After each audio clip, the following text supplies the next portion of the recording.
Hey guys, welcome to Saints TV. Round 23 is done. Season 2018 is complete. A season really to forget and just to ignore and pretend that this season never happened. The final score for this game in particular was, I think it was St Kilda 94, which is relatively high score considering we've been one of the lowest scoring teams this season, to North Melbourne, a little bit higher, 117. So it was a 23-point loss, which I guess in kind of the scheme of things and how the game started today, hey guys, it could have been a lot worse. They started on fire. We looked horrible in that first 15-20 minutes, and I think it was roughly 6-2, like with 8 or 9 minutes still to go in the first quarter. So it looked like a fair score they were going to kick. But from that point on, we kind of just stuck with them, kind of kept fighting, stayed in the game. We didn't really get our game going until, say, 10 minutes into the third quarter, where we kind of, I'm definitely relieved, Pete. That's a good call. I'm very relieved. No more sad reviews for, another 6 or 7 months. But as I was saying, back into the third quarter, we kind of got our game going, played a bit faster, a bit more on instinct, which is how we've always played our best footy.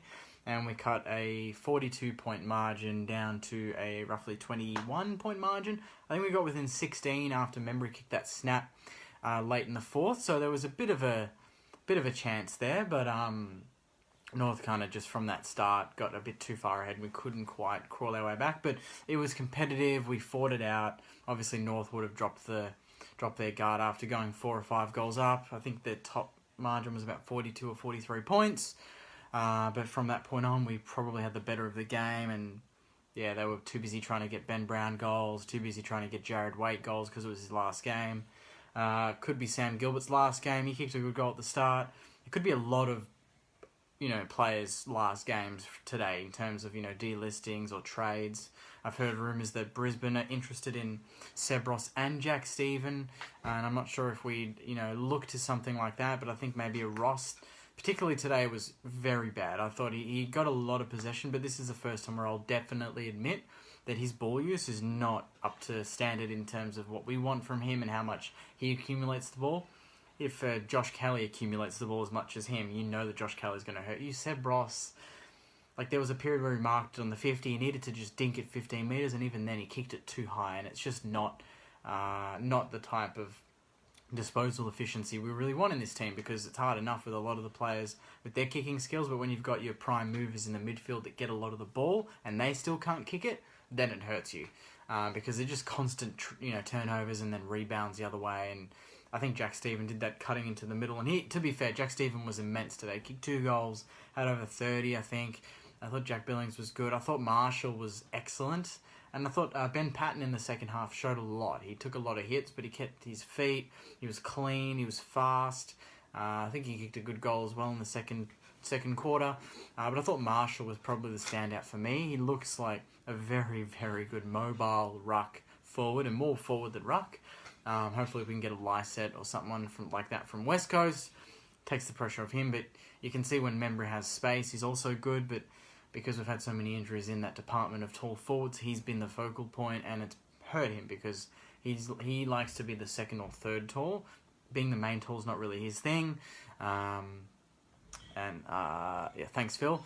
And it's just, I think it's just a tinkering of what we need to do next season. It's, we've had a tough season. We've been poor. I got a message from someone, thanks if you're watching, who messaged me. They mentioned that after today's game, we've basically played the top 9 teams who in the ladder that have finished right now. The top 9, we've played them all twice, and we've played the top 6 or the top 4 of the top 6 twice this season, which is more than any other teams in the league. So we've had a very tough draw, but I mean, a tough draw is just kind of like, it's kind of dependent on how good your skills are, and it's a tough draw because we've dropped a lot of games. But if you're a top team, a draw's a draw. It doesn't matter if it's tough or it's easy. If you're good enough, you beat them. So it doesn't really matter. But we've had a tough draw after finishing 11th last season. We finished 16th now. We have pick 3, but I don't know how it's going to go with all these priority picks. And if we get one, Carlton's definitely going to get a couple. Gold Coast is going to get one.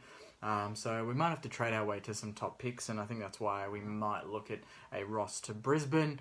I'd be interested to hear your thoughts on, trading someone like a Ross, because I know Brisbane were interested in Ross and Stephen, and based on today's effort, you want to keep Jack Stephen, and Seb Ross is probably someone that you can replace. And if we're getting a draft pick that's going to get us Dylan Shield, then you trade out Seb Ross to get a Dylan Shield. You're already upgraded. No offense to Seb Ross, but Dylan Shield's on another planet, and he's a very, very good player, even though GWS got absolutely smashed by Melbourne, which again brings me another point that it just pains me, and I'm happy to see Melbourne do well, because it's been 12 years, they haven't made finals since 06 when they beat us at the MCG, knocked us out, and then 2 days later Grant Thomas gets sacked, which shocked everyone, but good for them. But it also hurts me that only a year ago, round 1 when we versed them, we were both touted as the up-and-coming teams. This season they finished 5th. They get a home final against Geelong. Their fans are loving it. We've just finished 16th and had one of our worst seasons in a long time. It just hurts. Doesn't it just hurt you to the core that, like, we were... It's similar to, I nearly choked there, but it was similar to, 04, 05. We were compared to the Geelong team and how St Kilda and Geelong were going to be the big things. And then, it took us long enough. When we got there, we didn't get the premierships, but then Geelong got the premierships. I don't want that to be the same with Melbourne, but although Melbourne look excellent, in the way they play, the way Essendon look like they finished the season. It's going to be very hard next year to see how high we can climb, but we've all seen, other teams do crazier things, and North Melbourne nearly made the 8. Collingwood's been a surprise package. So we've seen with teams like that. A year ago, Buckley was out. Team looked shit. Now they're finishing 3rd or whatever it is, and they're going to play in a qualifying final against West Coast, which they back themselves. They have every right to go there and be confident. So things can change very quickly in football, but they can only change quickly if you're willing to make the moves, the right moves that mean you can change quickly. If you just sit here and you just keep hope, you just assume, okay, bad season, but it's going to change quickly, but we're not going to really do anything different, then you're probably not going to expect any good results. But if, Hawthorn have proven it, that if you really can't deal with being at the bottom and success is all you are and all you want to be as a club, then you can make things happen and you can be up there. And it doesn't mean being top 2 next year. It means being competitive, being with the chance of finals halfway through the season. I want to get to round 12 next year, and I want to make sure that we're competitive and that there's a chance. That's all we want, isn't it, as Saints fans? We just want a chance. We don't even get a chance, We didn't get a chance today. It's just, yeah. I'm not going to rant, but let's just keep going through some of these comments. Sharon says Steele was brilliant. Absolutely. Steele was absolutely brilliant. If he doesn't win, he's got to get close to winning the best and fairest. His second half of the season, in particular, has been very impressive. He's not only getting a lot of the ball and using it well, he's tackling. He laid more tackles than any player on the ground today. He kicked a couple of good goals today. He's a very good player, and he's still only young and only going to get better. And just reminds me of a young Lenny Hayes. He even kind of looks like him. So that's the sort of player that you want to keep in that midfield. And it's hard to think that we dropped him for guys, like Sinclair early in the season, who, again, Sinclair was very quiet today. Let's go through some other. Simon says, hey, Goddard back in the leadership group. Yeah, Brendan Goddard coming back. I don't think that's going to happen based on what Richo said. Ross says, Nunes gone, Sinclair gone, Gilbert gone, Ross gone, Loney gone, Dunstan gone. That's a big one. Shane says, coach has to go. I agree with you, but I think that it's not going to happen. They're going to just set some rules next season that if he doesn't meet certain KPIs, then he's definitely gone. But then I think the contingency plan is having someone like a Brett Ratton as assistant coach, and if something doesn't go right with Richo, then at least you've got someone good to handball to. Whereas, if we had done it early this season, sacked him halfway through, who are we going to give it to? Kingsley and all these guys that don't know shit about football. Gilby, you get Ben Dixon as the goal-kicking coach to take over. There wasn't anyone. But if we can get the right people beneath Richo, then I think Richo's going to have a bit more pressure, but it's going to be something that hopefully changes the results on field. Brennan says, better or worse next year? Jeez, that's a tough call. Can we get worse? That's the thing. Can we actually get worse? I don't think we can get worse. I think we need a hope for 12 or higher. If we don't hope for 12 or higher, I think I don't know what you guys think, but come round 16, 17, I want to be within a game of the 8, or 2 games of the 8. I want to be, North Melbourne proved it. They didn't make finals, but they're relatively happy. They finished with 12 wins and 10 losses. I want to have more wins than losses, and that's us 2 years ago. And we proved that we can do it. So it's just a matter of putting in the effort, making the right trades, getting the right coaches, and then working fucking hard in the off-season to make sure that, you know, we don't come back and win 4.5 games out of 23 games. When I said that out loud, it actually... If you had have said that at the start of the season, I would have said, you were fucking dreaming. There's no way that... And my roommate's a Geelong fan. I said that we were going to finish equal or higher than Geelong this season, and not even close. And even Geelong haven't played that well this season. I reckon they're going to get knocked out against Melbourne in straight sets. But even then, they've been finished higher than us. So, just says, you know, how far off our expectations were compared to what happened on field, you know? Any idea about Lade? Would he benefit us as an assistant? Apparently he's well regarded, similar to Brett Ratton, but obviously not with the right track record. But I think with Brett Ratton, Brendan Lade, potentially Robert Harvey from Collingwood, I've heard, could be one. You know, there's a lot of good names there, and I just want to get experience, and I want to get winners. Right now, if you look at our assistants, you don't get a lot of experience and winners and premierships. You get a lot of, they did this in, you know, in the VFL, they did this here. Nothing that's like, you know, Brett Ratton, he's actually been assistant to premiership winning coach Alistair Clarkson 3 or 4 times, you know. He has serious experience as an actual AFL coach, as a player, and obviously as an assistant to a very, very, probably the best coach in the last 20 years in Alistair Clarkson, who doesn't know what the word rebuild means because he doesn't believe in it, because he always makes sure that his team is always there competing, no matter what. So, yeah, we can't get much worse. I think we can be better. Newman says it's not just the coach, it's also the culture. Close enough is not enough. Agree, the culture is shit. They think that just because they rock up and they try, it's good enough and that we're going to clap them. No, it's not good enough. I mean, that's a start, but I want us to be winning, and I want, you know, I want to go back to 09-10 when teams were scared of playing us because they know they were going to get hurt. Right now, we're one of the easy beats in the comp, and it's just not a good feeling. How much would you pay for Gaff? That's a big one. I don't know. I mean, if Shaky's on 700 at Brisbane, we're going to be off. It'd have to be over $1 million a year. You know, and when you think about it compared to other players like Boyd going to the Dogs for stupid money, Gaff probably going to finish in the top 3 in the Brownlow, and obviously can't win it because he's suspended, but there's going to be a lot of money there, and the fact that West Coast are challenging, that's another pool that, you know, adds a couple $100K, I reckon, is just the fact that he's leaving a very good team. He's going to need to be seriously enticed to come to a team that's just finished 16th. Grant says, tough to trade Long. He was Rising Star nominations and missed 12 weeks. Yeah, no chance would I've never said that. I don't know where that came from, but I would never trade Long. He looked very good today. He's actually very good when he runs and jumps at a guy. He gets very high, but it's not one of those, you know, unrealistic speckies. He's always very close to taking it. Can we get Shield? If we get the right draft picks, then no doubt we can. Ross says, you are dreaming, not worth $1 million. I'm just saying, compared to the market value of the average AFL footballer, which is roughly $350,000, take into account that, you know, he's going to be coming back to Melbourne and there's going to be a lot of clubs wanting him. Take into account that he's probably going to finish top 4 in the Brownlow. Take into account he's coming from a team that's just finished 2nd. There is a lot of things that will boost his value. And I'm sure he's going to just trade it out until, you know, late this year and see what happens. Is Hanbury a good idea? Hanbury is a risk, but I wouldn't take him and assume that would be the end. He's not the marquee signing. I've said it before. I'll take him, hoping that we can get him fit and get him on the track, because he can't be any worse than a lot of the midfielders we've got. But he wouldn't be the be-on and end-all. I'd still want to go hard for Shield, Polak, you know, all the players that we've been linked to. They're all pretty good. They'll all improve us. I think that, you know, he can't just be the only thing that we go for. Jack Ross, do we have captain material, or will we need to trade someone in who can take the captaincy?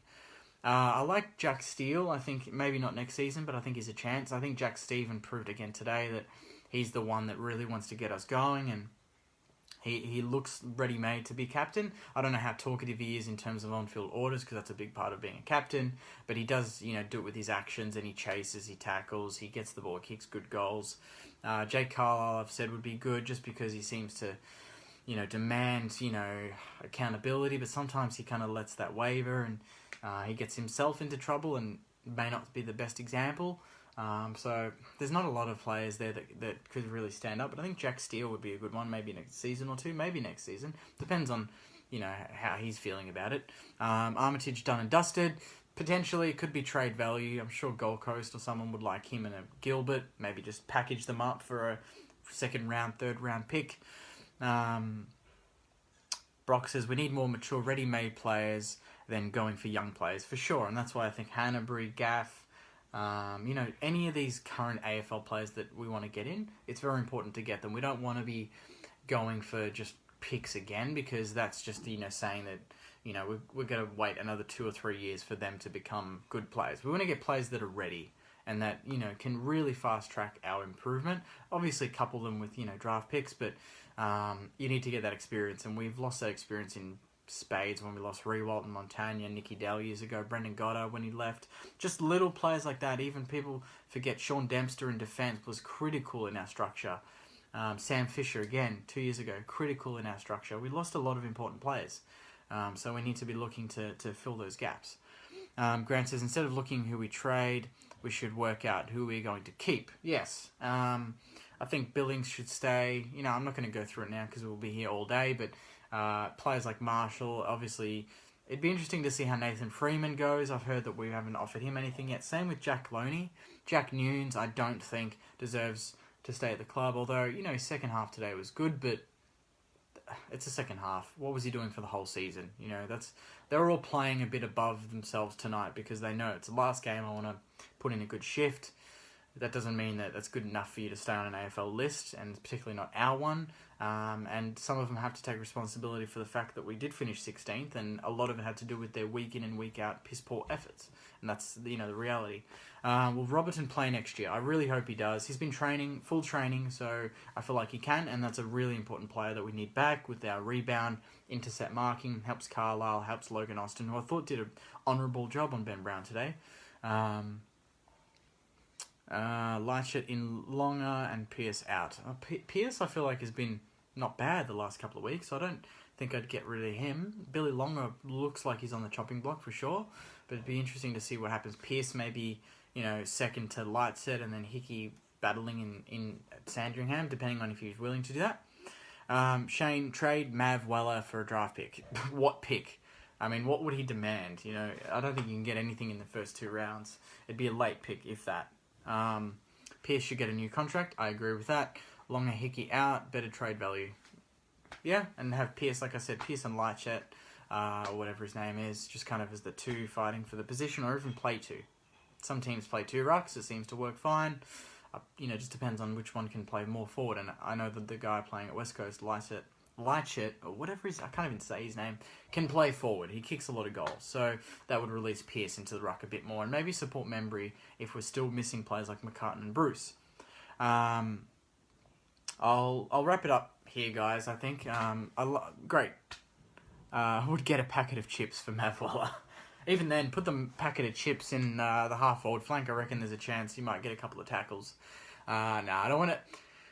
Obviously, the season's done. I won't be doing my reviews and previews, but, come draft time and trade time, when I can, I'll, do some videos. They may not be live videos, but I'll be filming some videos. We can talk about potential trade players who, is in and out. I think in the next couple of weeks, I'll plan to do a season in review, and basically, I think, all of us can do this. We can, rate the players out of 10 or A, B, C, D, to an F if they failed for the season. And we'll go through every player that played a game this season, and we'll just talk about them for a minute and just give them a rating out of 10. And, like Billings, what would you give him out of 10 for the season? I'd give him a 6.